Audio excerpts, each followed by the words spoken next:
सत्तोशी कामगार संघटनेचा अध्यक्ष आहे, पण त्याचप्रमाणे महाराष्ट्रातल्या 98 कामगार संघटना जे ट्रेड युनियनमध्ये रजिस्टर आहेत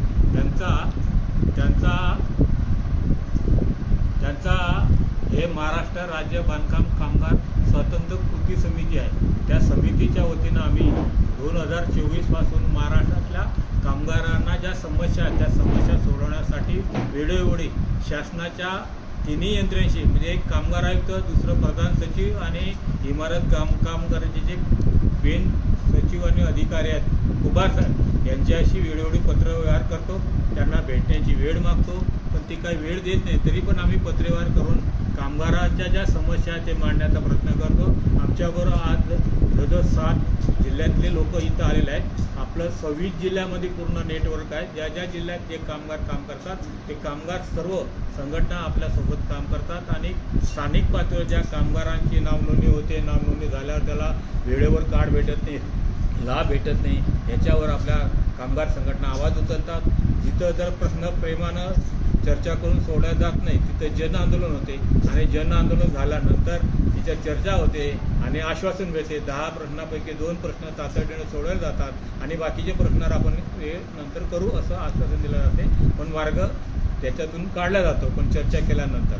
तर कृती समितीच्या वतीने जे महाराष्ट्र राज्य स्वतंत्र कृती समिती आहे याच्या वतीनं प्रत्येक जिल्ह्यामध्ये जेवढ्या कामगार संघटना क्रियाशील आहेत ते आपल्यासोबत असतात आणि कामगारांना आर्थिक सामाजिक जो काय योजना 32 प्रकारच्या योजना त्याचा लाभ देण्यासाठी काम करतात.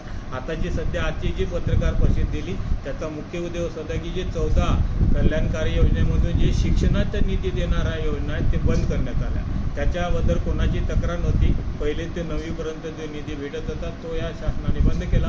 तो निधी काही महाराष्ट्र शासनाचा नाही आहे की केंद्र सरकारचा नाही आहे, तो कामगारांच्या शेक्समधून तयार झालेला पैसा आहे. त्याला कुठलाही अधिकार नाही. कुठल्याही कामगारांनी तक्रार न करता हे निधी का बंद करण्यात आला.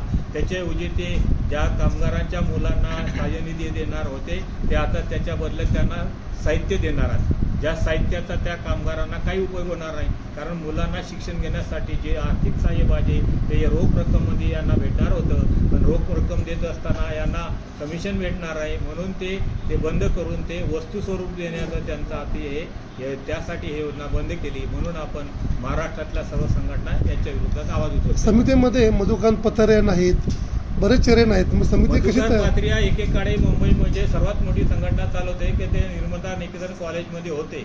त्यांनी मुंबईतले बरेचसे नाके कव्हर केले होते, पण ते आंदोलन करून थकले आणि कामगारांमध्ये त्या काळी जे नाका कामगार होते ते वयस्कर झाले आणि ते नाका सोडून आता हाऊसकीपिंग किंवा सिक्युरिटीमध्ये काम करतात.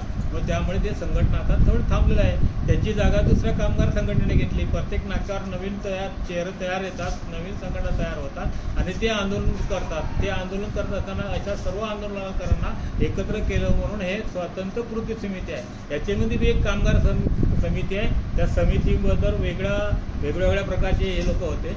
प्रसाद लाडांचे किती कामगार कंत्राटी पद्धतीवर ह्या मंडळामध्ये आहेत? या मंडळामध्ये बहुसंख्य टोटल जे तालुका 58 केंद्र आहेत त्या सर्व कंत्राटी कामगार आहेत. येऊन मुख्य कार्यालयामध्ये जे बी कर्मचारी आहेत ते सर्व कंत्राटी कामगार आहेत. मुख्य कार्यालय जे आहे त्या कार्यालयामध्ये फक्त 7 लोक परमनंट आहेत, पण ते प्रभारी आहेत. ते फिक्स नाही आहेत. प्रभारी म्हणून तिथं आलेले आहेत. ते त्यांच्या वेगवेगळे डिपार्टमेंटचे आहेत. ते तिथं आलेले आहेत आणि तिथं सहाय्यक आहेत. बाकी सर्व कंत्राटी कामगार आहेत. तायडे साहेब येणाऱ्या याच्यामध्ये कृती समिती एखादं मोठं आंदोलन वगैरे घेणाऱ्या काय विषयाला? हे आंदोलन घ्यायचं आहे. हे आमचं आंदोलन बऱ्याच 2024 पासून नागपूरला घेतलं, मुंबईला घेतलं, पण आंदोलन करत असताना संख्या किती असे पण पोलीस येऊन ते रोखतात आणि मग जे काही अधिकारी ज्या मंत्र्याला समोर येतो तो येत नाही, दुसरा अधिकारी येतो, निवेदन घेतो, आश्वासन देतो, पुढे काय होत नाही.